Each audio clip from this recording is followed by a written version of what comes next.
conforme el infante realiza nuevas actividades, se le presentan nuevos retos y desafíos, va desarrollando la percepción y registro de sensaciones, asociándolas a palabras y emociones. Tales conexiones neuronales permiten progresivamente favorecer procesos madurativos. La adquisición del control voluntario de la micción es un fenómeno complejo que requiere de cierta maduración del sistema nervioso central. Es así que la dificultad para aprender a controlar la emisión de orina se denomina enuresis. Es de importancia comprender de qué se trata y desde cuándo podría indicar una potencial problemática. Hay una serie de confusiones más que nada en cuanto a la magnitud de la problemática. No es una enfermedad, es un problema de aprendizaje que requiere un tipo de entrenamiento reforzado. Sin embargo, ha sido tratado de muy diferentes maneras, con enfoques tan diferentes que no han hecho más que confundir la temática. Aclaremos el primer punto. Enuresis nocturna, en el caso de nocturna puede ser no solamente nocturna, porque los chiquitos duermen a la siesta y no es nocturno, que yo sepa, es básicamente hacerse pis en la cama. Dejémoslo ahí, como la definición, porque hay definiciones técnicas de los manuales del DSM-4. Me puse a analizarlos y me di cuenta de que decían demasiadas cosas que en realidad no tenían nada que ver con la problemática. Uno lo puede sintetizar de esa manera. Es un problema que tienen los chicos que retardan su tiempo en el cual pueden tener la cama seca. Al nacer, todos somos enuréticos.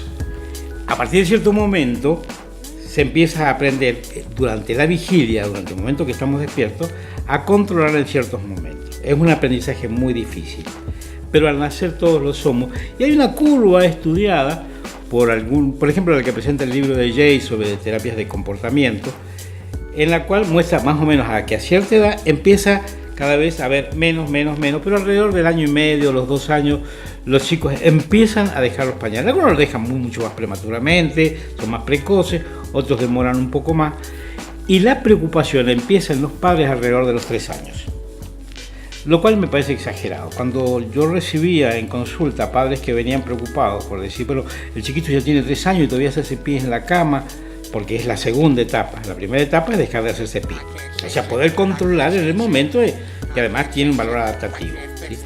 Y el segundo momento es poder dormir todo un tiempo, que es bastante grande en los chicos más pequeños, y despertarse secos. Pero eso viene después y aparece espontáneamente, sin ningún tipo de problema.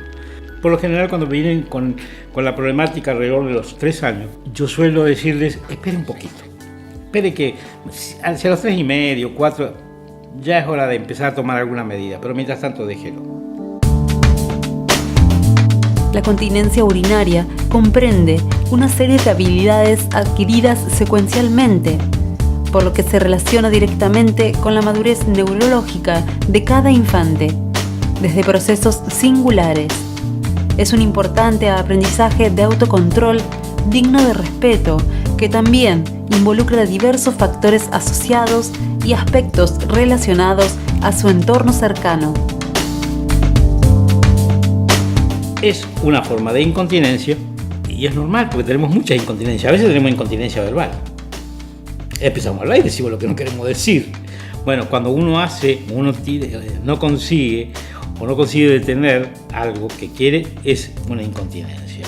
Entonces hay diferentes formas de incontinencia. Inclusive tengo ahí una anécdota muy interesante sobre el tema. Lo que sí es que no tiene por qué contenerse un chico a cierta edad, porque es un problema madurativo. Sí, hay un factor madurativo. Entonces, como la única hipótesis aproximada que yo tengo tiene que ver con lo que se llama el fenómeno de troquelado. O sea, hay periodos en los cuales el aprendizaje está claramente facilitado y si no se aprovecha el tiempo de ese aprendizaje, hay que reforzarlo posteriormente porque no se consiguió en el periodo. Recordemos lo siguiente, aprender a atarse los cordones, por ejemplo, es una operación complicadísima para un chico, porque recuerden la cantidad de músculos que intervienen, pero tiene una ventaja, tiene una retroalimentación externa, puede ver cómo hacerlo. En cambio en esto es un aprendizaje exactamente igual o más difícil, pero no puede ver para adentro. Entonces tiene que aprender sencillamente por las sensaciones en qué momento dejar salir el chorrito, en qué momento retenerlo. Y cuando uno duerme, no puede controlar eso.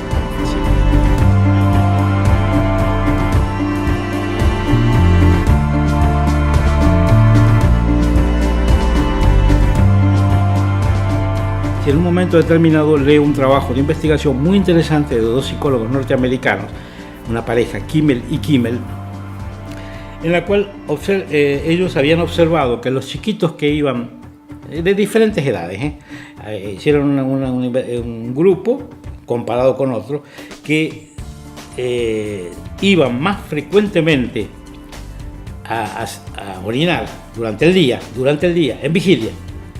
En la noche se hacían pis en la cama. Y los que no se hacían pis en la cama iban mucho menos durante el día. Eso indica una cosa muy clara. Se trata de no solamente de la capacidad de la vejiga para retener el líquido, sino de los avisos internos que hay para decir, bueno, se puede largar, no se puede largar. Es muy complicado. En un momento determinado explico ahí parte de cómo es el mecanismo interno que tiene que ver con todos los aspectos de diferentes niveles neurológicos, desde la médula abajo, ¿sí? ¿Qué es lo que controla esos músculos? Porque son un conjunto de músculos. Ese mecanismo es de muy difícil aprendizaje, pero se aprende y hay un periodo de facilitación para ese aprendizaje. Puede ser interferido por circunstancias desde familiares, personales o lo que sea, pero también se ha estudiado el aspecto genético. Parece que hay algún tipo de loci, o sea, de lugar genético, que facilita ese aprendizaje y en algunas ocasiones no se tiene justamente el mecanismo justo. ¿De dónde se deduce esto? De que cuando uno le hace la pregunta en el interrogatorio inicial a cada uno de los chicos, le hace la pregunta sobre si hay alguien en la familia, la mayoría de las veces yo pude registrar que me comentaron que en el 80%, posiblemente eran más porque no estaban informados, pero los familiares entre padres, tíos, abuelos, primos, también algunos han tenido el mismo problema, o sea que hay un determinante familiar congénito, podríamos decir. Entonces, pero nada más que para la facilitación.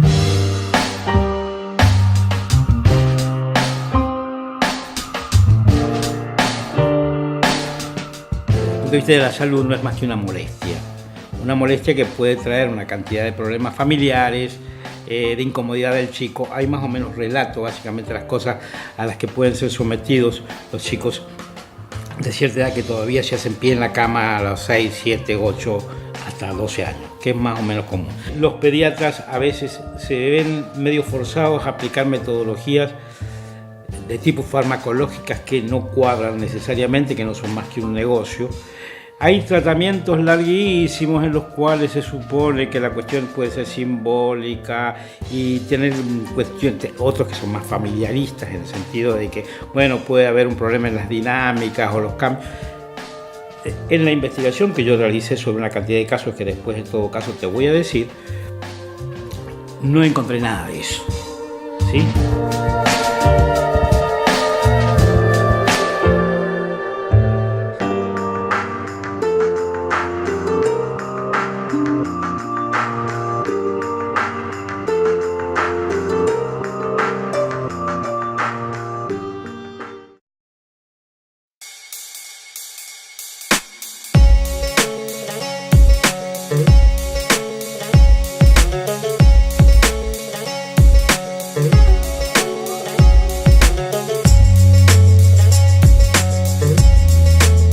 La coordinación de funciones entre la vejiga y los esfínteres se lleva a cabo mediante mecanismos neurológicos de gran complejidad, por lo que su control voluntario aparece tardíamente en los seres humanos.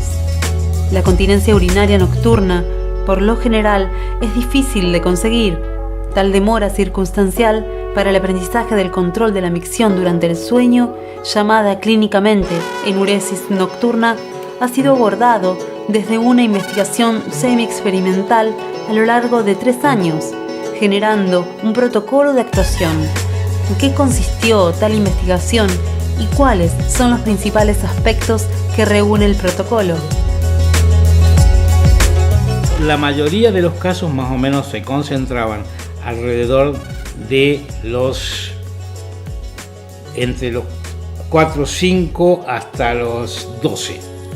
Me llegaron casos espontáneamente de chicos que les daba vergüenza, porque a los 12 o 13 o 14 años todavía se seguían haciendo pis en la cama y no querían ni siquiera que la familia supiera, y se habían enterado de alguna manera. Me llegó un caso concreto: mire, me he enterado que usted hace esto, pero no quisiera que lo diga. Bueno, sentate, te explico cómo se hace. Tratado como cualquier caso que uno trata en salud pública, ¿sí? Pero incorporado a la muestra.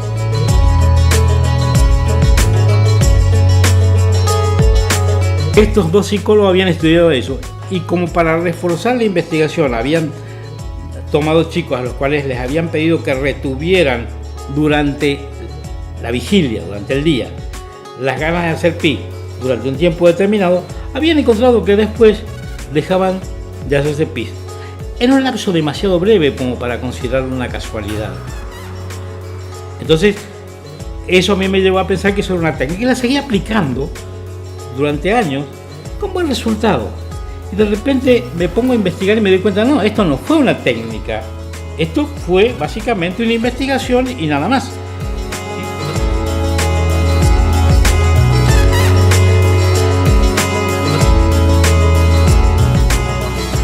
Si este protocolo de 5 semanas, aplicado rigurosamente por un procedimiento registrado por los mismos que participaban en él, por lo general los operadores son los padres, fueron en este caso los padres, salvo algunas excepciones y que fueron otras personas, y también autoaplicado por el mismo sujeto. Los chicos que venían y que decían: mire, me hago pis en la cama y no sé qué hacer.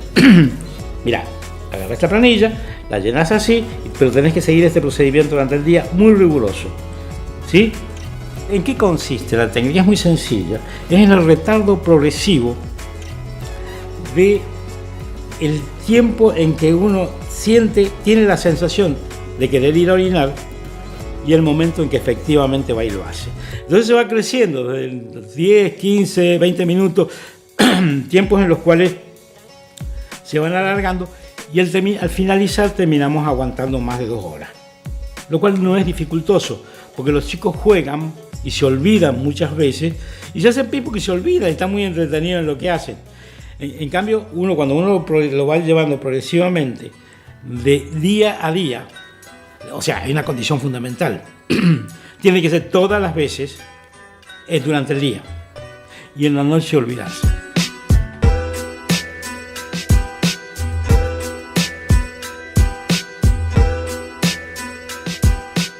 El hecho concreto es que hubo una estandarización de un protocolo que se dice a la gente: mire, acá, primero esto, después esto. Durante estas 5 semanas, la primera semana haga esto. Haga esto significa, de un modo muy sencillo, pida que el chico le avise cuando tiene ganas de ir a hacer pis, con un reloj en la mano, y dice: está bien, pero vas a esperar ahora 5 minutos, al día siguiente son 10 minutos, y así progresivamente va creciendo el tiempo. El chico puede jugar, juntar las piernas, hacer cualquier cosa. La cuestión es que aguante ese ratito. Si ve que no aguanta, puede acortar los tiempos y hacerlo más lentamente. Pero en 5 semanas, resultado de la investigación, el 50% superaron sin ninguna condición. Yo me ponía una serie de condiciones muy rigurosas al respecto. O sea, tenía que resultar de esas primeras 3 semanas, más una semana de descanso y más una semana de refuerzo, tenía que resultar ahí o en las semanas siguientes, ¿sí? Y hacía un control a los 3 meses. Si se mantenía a los 3 meses, entonces el procedimiento había resultado efectivo. Entonces, la micción es un proceso activo. Requiere del funcionamiento de una serie de estructuras anatómicas y funcionales, receptores sensoriales, vías nerviosas y efectores musculares. Aprender a controlar tal proceso demanda un entrenamiento complejo para los infantes, por lo que es de importancia considerar la severidad con la que la enuresis se presenta y transita en cada caso, y asimismo la relevancia de resoluciones no invasivas. La severidad tiene que ver básicamente con tanto sobre 7. O sea, la idea de 7 días a la semana, cuántas veces, cuántas noches cuántas mañanas amaneces seco y cuántas mañanas amaneces mojado. Y el rango es el siguiente: hay gente que venía porque un par de noches en la semana se hacía pi, y otros que venían 7 sobre 7, y algunos más se hacían pi 2 veces en la noche. Lo que vos llamás severidad, en realidad es la frecuencia con que un chico amanece mojado. Punto. Porque en la planilla, en la grilla que se utiliza originariamente, el padre o el que está a cargo de eso o el mismo sujeto tiene que marcar: amaneció seco o mojado. Mojado. Al principio aparecen todos mojados y poquito a poco, progresivamente, empiezan a aparecer algunas noches sí, otras noches no, seco, hasta que al final logramos el 0 sobre 7. O sea, totalidad de seco, o sea, 0 mojado sobre 7 días en la semana.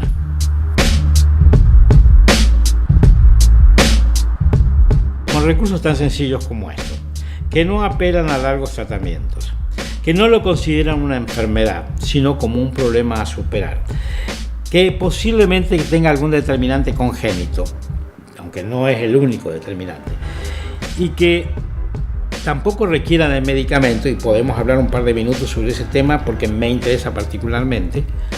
Yo creo que no tiene sentido ponerse muy exigente en cuanto a ver cómo podemos ir observando si el chico va a hacer o no lo va a hacer. Viva su vida. Cuando el chico a partir de cierta edad siga haciéndose pi y vea que puede ser una molestia, no lo persiga, sencillamente veamos, se toma esta medida. Por eso lo propongo al público. Ya, porque no es una cuestión de decir, bueno, no, esto es un problema serio, hay que llevarlo a un profesional y todo eso, cuando lo puede aplicar tranquilamente siguiendo ese protocolo.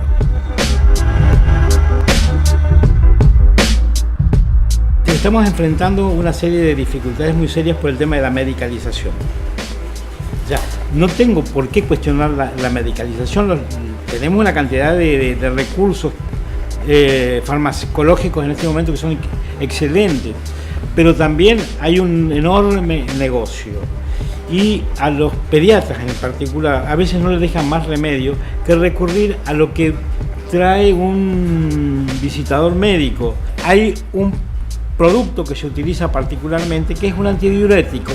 Ahora, cuando uno revisa el prospecto, que se supone que es obligación, letrita chiquita que uno no lo puede leer, dice: se deberá aplicar cuanto mínimo 1 año, y en caso de que no se obtenga resultado, insistir al siguiente. Es una locura. Si vos no resolviste eso en unas pocas semanas, entonces no lo resolviste.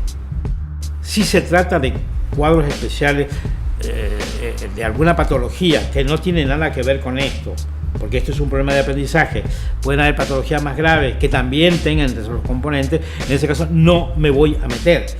Pero para este tipo de casuística, que es un porcentaje muy grande de chicos, yo sugiero que se olviden de ese tipo de cuestiones de metodología y que apliquen un modo de tratamiento mucho más, por lo menos mucho más acorde con las necesidades reales del niño.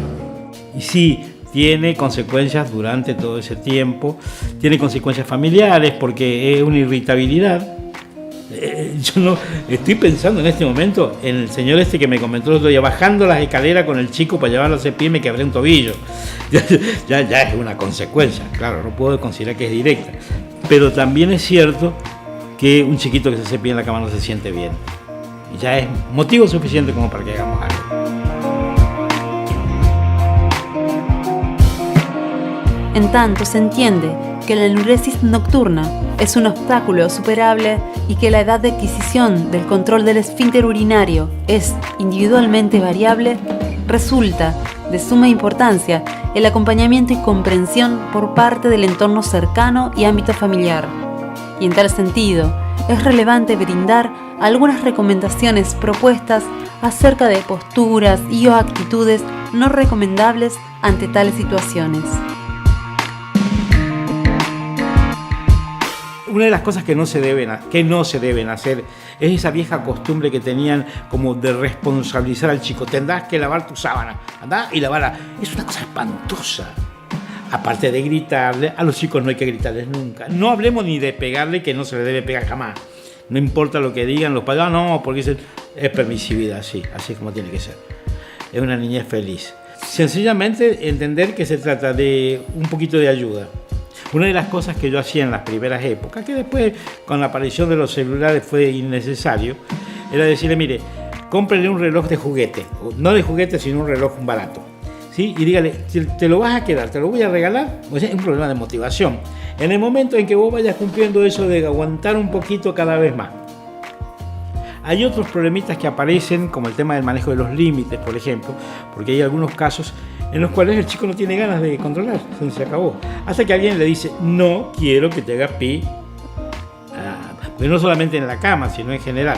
O sea, hay modos de controlar eso también. Ahí se sugiere una metodología de trabajo para el tema de los límites, que es un tema también muy conflictivo para los padres, porque hay mucha crueldad en todo el asunto, mucha rabia, mucho conflicto al respecto, cuando se puede manejar el tema de los límites de un modo civilizado sin afectar la relación.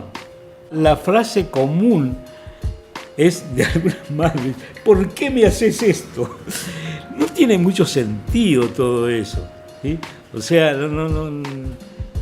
¿qué va a hacer? Sencillamente se supone que es un accidente. No, es como pegarle un coscorrón porque no aprende a atarse los cordones, cuando esto es más difícil todavía que atarse los cordones, ¿sí?